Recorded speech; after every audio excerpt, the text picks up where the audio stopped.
500 نفر گفتم بیش از بالای 500 نفر مردم هزاره از دیس از نو کشته شدن.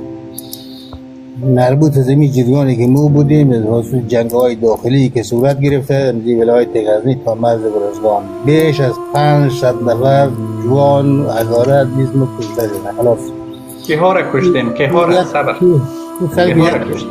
تو همده یک کاسه قورتیر خد از ما گرمیدی. ما این طریقی که ما این کار کنیم که ما ترس از کسی داشته شد.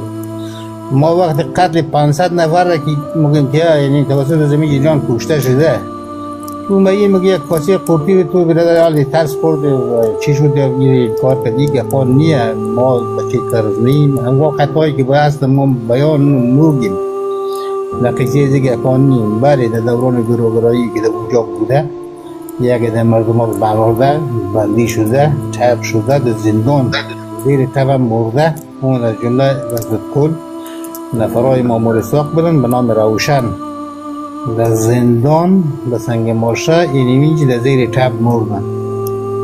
جنازه ایشان تا آخر دیست فامیلش ندادن. اینمی تشکیلاتی بوده که ما در اون تشکیلات بودیم.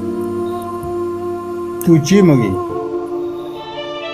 تو را باید اعدام کرد. اعدام کی باید ما را اعدام؟ اگر استاد مزاری می بود میفهمید تو رو دگیر کارگر میداد و امور هم سیختاه کده تو رو باید کلیت را در چیز اوضاع مکد خوب در دار. این هم خب آقای خرامی آخری سوال میکنم.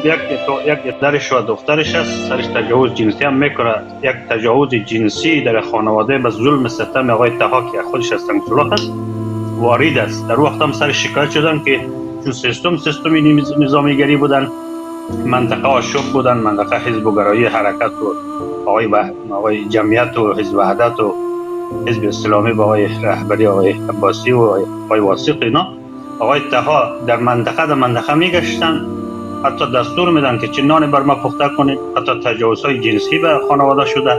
ایشان باز ادعا میکنه که ما 500 نفر. شما یک ایشان در بحث اصولی بکنید توهین نباشه دستورات الهی و قرآن و اهل